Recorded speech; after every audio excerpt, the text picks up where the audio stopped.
Hello बच्चों, let's read this question. The question says give the distinctive characters of protozoa, classify the phylum up to classes, giving diagnostic characters and examples. तो हमें यहाँ पे discuss करना है completely about the protozoa. तो अगर हम बात करें इस क्वेश्चन में की कॉन्सेप्ट की, तो जो की कॉन्सेप्ट इस क्वेश्चन में यूज किया गया है दैट इज प्रोटोजोआ. तो प्रोटोजोआ जो है ये कैसे होते हैं? यूनिसेल्युलर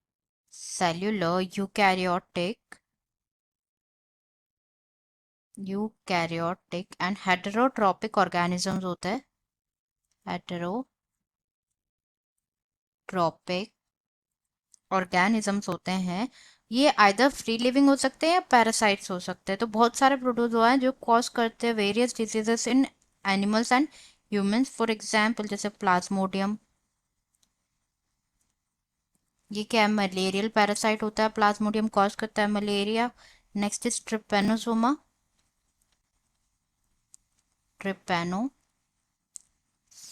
ये कॉज करता है disease that is sleeping sickness. तो यहाँ पे सबसे पहले अगर हम बात करें, स्टार्ट करें विद द जनरल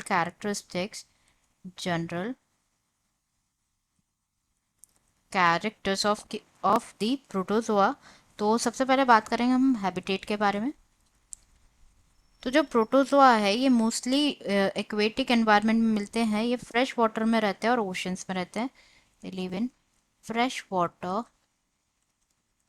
और ओशियंस. तो सम कुछ तो फ्री लिविंग होते हैं, कुछ पैरासाइटिक होते हैं जैसे कि हमने डिस्कस किया. नेक्स्ट इज साइज और शेप. अगर हम डिस्कस करें साइज एंड शेप, तो जो साइज होता है, शेप होता है प्रोटोजोआ का, वो ग्रेटली वेरी करता है फ्रॉम माइक्रोबियल 1 माइक्रोमीटर से लेके टू लार्ज इनफ जिसको नेकेड आई से देख सकते हैं. Next is cellular structure.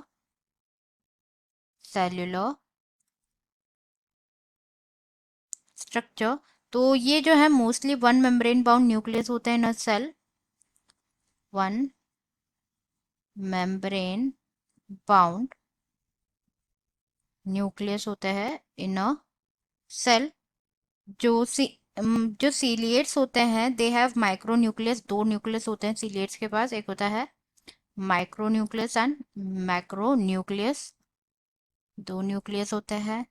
Next is जो साइटोप्लाज्म होता है इनका, वो डिफरेंशिएट होता है into outer ectoplasm and inner endoplasm. Endoplasm and जो एक्टोप्लाज्म होता है वो तो ट्रांसपेरेंट होता है, और जो एंडोप्लाज्म होता है ये कंटेन करता है सेल ऑर्गेनल्स कंसिस्ट करता है. तो कुछ प्रोटोजोन्स जो होते हैं they have cytostome for ingesting food vacuoles present होते हैं जहाँ पे इंजेस्टेड फूड आता है. एंड जो है सेंट्रल वैक्यूल प्रेजेंट होता है फॉर ऑस्मोरेगुलेशन. ऑस्मो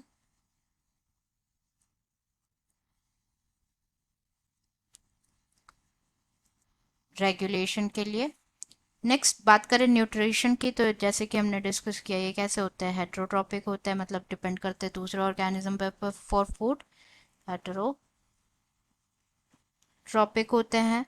लोकोमोशन जो होता है, this is one of the most important thing in protozoans. Locomotion जो है, most of the protozoa species जो होते हैं they have locomotory organelle such as flagella, cilia and pseudopodia for locomotion. Pseudopodia present होते हैं. एंड स्पोरोजोआ है, Sporozoa में कोई लोकोमोटरी ऑर्गेनल नहीं होता है. तो अब बात करें अगर प्रोटोजोआ की क्लासिफिकेशन और उसकी एग्जाम्पल्स की, तो जो प्रोटोजोआ एक फाइलम है जिसमें यूनिसेलुलर हेट्रोट्रॉप होते हैं. It comes under the kingdom Protista. Protozoans जो है मेनली डिवाइडेड होते हैं 4 मेजर ग्रुप्स में based on the structure and part जो कि इन्वॉल्व होता है in the locomotion. The first is flagellated flagellated protozoans. Protozoans और मैस्टिगोफोरा फोरा। तो इनके लिए क्या, इनमें क्या होता है, फ्लैजिला प्रेजेंट होता है फॉर लोकोमोशन, फ्लैजिला प्रेजेंट होता है फॉर लोकोमोशन। इनकी जो बॉडी होती है वो कवर्ड होती है विथ क्यूटिकल और पेलिकल। और पेलिकल एग्जाम्पल अगर हम देखें तो example is Trypanosoma, Trypanosoma, trichomonas,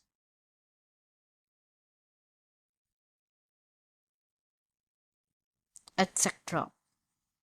Second is Sarcodina or amoeboids, Sarcodina और amoeboids। तो यहाँ पे क्या होता है, इस क्लास में for movement pseudopodia is present, pseudopodia is present for movement and ये कैप्चर करते हैं प्रे बाय दी शूडोपोडिया। इनका कोई डेफिनेट शेप नहीं होता, पेलिकल क्या होती है, एब्सेंट होती है। For example amoeba, amoeba, Entamoeba, Entamoeba. Third class is Sporozoa और स्पोरोजोअन्स, स्पोरोजोआ और स्पोरोजोअन्स। तो इन यहाँ पे कोई स्पेशलाइज्ड ऑर्गन नहीं प्रेजेंट होता फॉर लोकोमोशन, जो पेलिकल होती है वो प्रेजेंट होती है। एंड अगर एग्जाम्पल इसमें देखें हम, एग्जाम्पल इज प्लाज्मोडियम, प्लाज्मोडियम हो गया, मिक्सीडियम, etc. And the fourth or last class is Coeliophora, ciliated protozoans. Coeliophora और ciliated protozoans।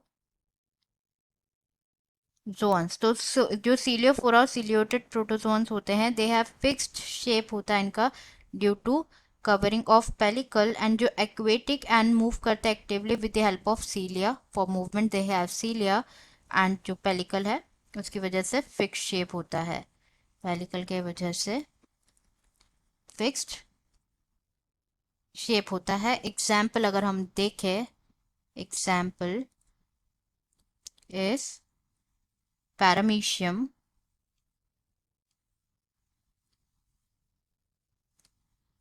वर्टिसेला, etc. So this is all about the question जो पूछा गया था इस क्वेश्चन में अबाउट डिस्टिंक्टिव कैरेक्टर्स प्रोटोजोआ के क्लासिफिकेशन करना था with examples. I hope you understood it well. Best of luck.